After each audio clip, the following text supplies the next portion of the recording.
Well, welcome to Leicester Fan TV. We've got a very, very special show for you today. It is the ultimate Leicester City Manager. Now, if you've not caught any of the other shows, we've done the ultimate defenders, ultimate midfielders, ultimate strikers. You get the gist. So today is a very, very special one, all about who is the ultimate manager ever for Leicester City. Now, I don't know the results of this, so I'm going to see if I agree with what the fans have been saying. Jamie from the Fox's Arms is going to be joining me very shortly. So buckle up and get ready to see who you think is the ultimate Leicester City manager of all time.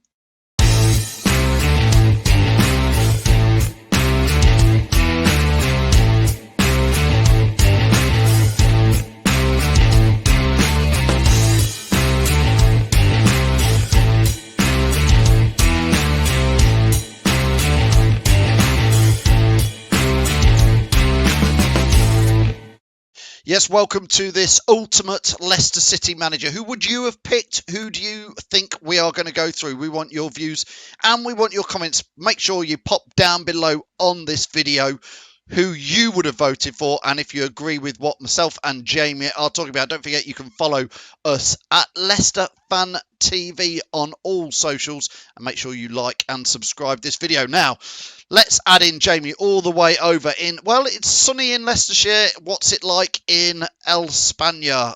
Jamie? It's lovely. Look at my lemon tree. Loads of lemons growing on it. It's absolutely fantastic. Scorchio. It is El Scorchio. It's El Scorchio. Jamie, let's stop talking about the weather. I know we're English and we like to talk about the weather. Let's talk about Leicester's all-time managers. A few there sprinkled on our title page. Go on then. Over to, I genuinely, Jamie, I don't know the results of this. So I know who I think is the ultimate manager. So I hope it is who I think it should be. I've kept you in suspenders, haven't I all week since we've decided this. You haven't got to Scooby-Doo what the answers are going to be. Well, right, I know who it is. I know who it is in my mind. So yes. Anyway, go on then, Jamie. Over to you. We had hundreds and hundreds of votes again. It was much appreciated for the fans over 2 days, over last Saturday and last Sunday. Absolutely fantastic for the fans voting. We actually had 18 managers voted for. 18. I didn't think there was 18 that good of managers. But we'll start with 10th place. 10th place, there's 9 managers with 1 vote. So we haven't done talks about them all. 9 managers got 1 vote. Okay. So here are the 9 managers. And I think some of them have misread what I've said when I put it out there. We've had votes for Shaky, Gary Megson, Puel, Holloway, Kelly, Levine, Peter Taylor, old Tatapila, Sosa, and the old Frank McClintock. So I think someone was having a bit of a laugh and a joke with me about them votes. So, Jamie, that is, in fact, keep that list, because that is the list for next week's video, which is Leicester's worst ever manager, and a lot of those will be featuring in it, bless. It could well be. It could well be. That's the that's like the bottom 9 managers out of the 18. But we'll do it properly now. We'll start properly. Right. Manager in 9th place. In 9th place. Yep. He came in 2010 and left in 2011. He managed the Ivory Coast just before he came to us. He only managed 55 games for us with a win rate of 43.5%. Only 43. I thought it was more than that. And it's none other than Sven-Göran Eriksson in 9th place. Yeah, do you know what, Sven? For a lot of Leicester fans, Jamie, for a lot of Leicester fans, it was an entertaining period with Sven, because suddenly.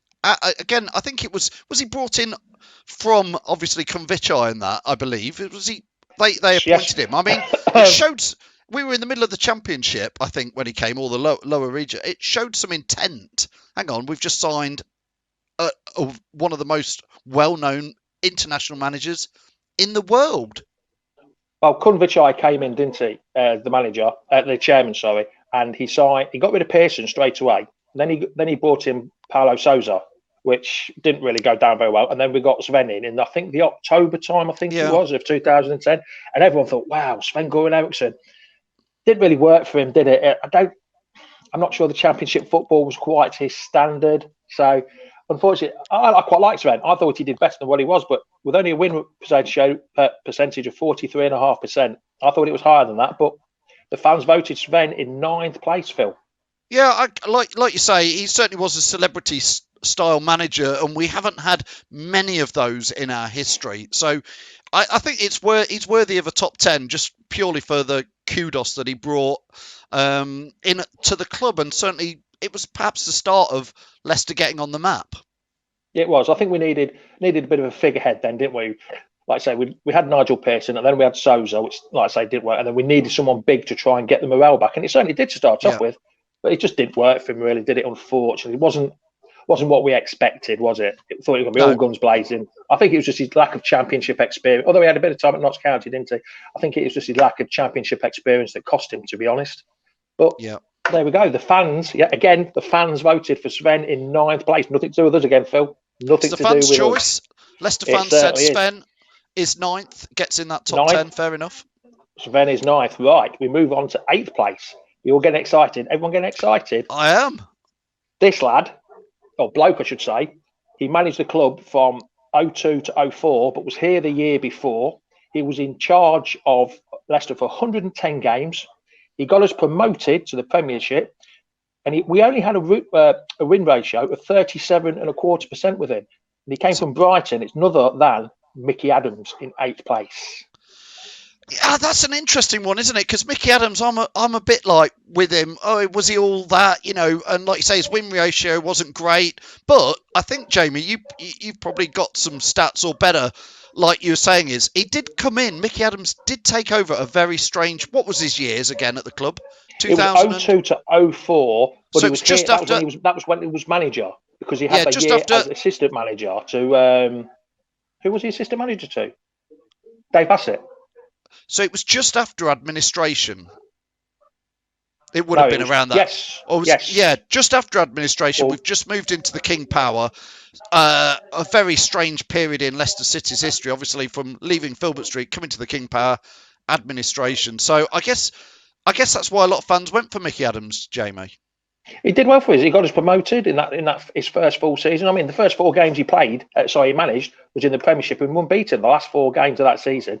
And then we went on into the new ground, and we won promotion under the cloud of administration that year. So I think he did really well with that. To get us 110 games, win ratio wasn't very good, but when you're in the Premiership coming up that first time, then it's with an aging staff. Then So I think, Mickey Adams deserves to be in there for what he did. He sort of brought us from the doldrums through the administration. Yeah, I think he deserves to be in there again, to be honest. A bit like Sven. Both of them deserve to be in the lower echelons of the table, to be honest. So, we've got Sven at 9 and Mickey Adams at 8. Take us on to number 7 then, Jamie. 7th place. This is a bit more of the older generation. Even this is felt even before ours, even before old school was invented for us pair. It's a bit before us. 71 to 77 he had 287 games, and he was in charge of the team of the entertainers with a win ratio of 30%. Now, when I say entertainers, some of you younger ones, look up the entertainers, and you've got Frankie Worthington, Keith Weller, Alan Birchnell, John Samuels, Lenny Glover, the whole lot. He came from Leyton Orient, and it's none other than Jimmy Bloomfield. Well, Jamie, you started off by introducing Jimmy Bloomfield by saying you and me aren't old enough. I remember the Bloomfield boys because I remember I was down there 76, 77 when Jimmy Bloomfield was still manager. So I do remember, again, being a 5-year-old in there, and I remember loving. We didn't win every week at Leicester, but it got me well into watching Leicester City, seeing those players like you say, Keith Weller, Frank Worthington. They were one of the most entertaining sides for teams to watch. Out of the whole list, Jimmy Bloomfield had the worst win ratio. Did he? What was it? Only 30%. 30% he had out of 287 games. He only won 30% of his games. Yeah, that's interesting, isn't it? But I know. I've looked back at what Jimmy Bloomfield, read some of the books, but a lot of fans at the time of other teams used to enjoy watching Leicester play them because it was normally an entertaining game. A little bit like we are now, Jamie, I think. Oh, yeah, it's very entertaining. People know what they're going to get against us. And I think the same against Jimmy Bloomfield. Like I say, you saw the last year of him. I started going at Frank McClintock's time. So that was a bit of a... And I'm still a Leicester fan. And my first season was Frank McClintock. I'm thinking, I'm still here. But, yes. So I didn't really catch him. I knew about him, but I don't really know a lot about him. I didn't really see his management style and that. But, yeah. So, 287 games. So it was pretty decent length of time. 6 years with us, 71 to 77. So, I think another one that deserves in the 70s... Decent manager in the 70s. Could have done a lot better, I think, unfortunately. Yeah, there was talk of that side in the under Jimmy Bloomfield potentially going up towards the top end of what was the first division there, and maybe winning cups and stuff. We were challenging around in some of the FA Cups. I think 74 we got to a semi-final, I think, before my time. Very nearly men, weren't we? Very nearly men. Just didn't quite happen. So Jimmy Bloomfield's in at 7. Let's take us on to 6. 6. This is the man that got me into Leicester City. This is the man, the big man himself. 78 to 82. He had a win ratio of 36.5%. He came from Rangers. It's none other than Jock Wallace. Jock Wallace was the one that brought me into football. My dad knew him, but my dad loved him. He really knew Jock Wallace quite well, and he used to call me Wee Man. That was only when I was about 5 or 6, 7 or 8. He still used to call. I was built quite big then for a young kid, but whenever my dad used to, hello, Wee Man and stuff. I can't do a Scottish accent, so I'm not even going to try to do it. But Jock Wallace was brilliant, and he's the one that got me into watching Leicester properly from about 78, 79. Again, earlier I talked about SVEN being like one of those sublime manager appointments. Jock Wallace at the time, again, I was like you, I was a kid. I remember Jock Wallace coming in, papers, everybody getting so excited because obviously Rangers and Celtic, I think, were sort of bigger at the time. I don't want to disrespect where they are now, but I think coming from Rangers to Leicester was a big change. Huge. A downgrade, because he was doing so well at Rangers. And he came in, and I know, obviously, good old Alan Young, who we've done lots of videos with in the past before. Alan Young just absolutely loves Jock Wallace, and I think players who worked underneath him, he did bring down a few Scottish players with him, didn't he, Jamie? Well, we were known as Leicester Thistle, weren't we, at that time? Because there was lots: Martin Henderson, Bobby Smith, Alan Young, Ian Wilson.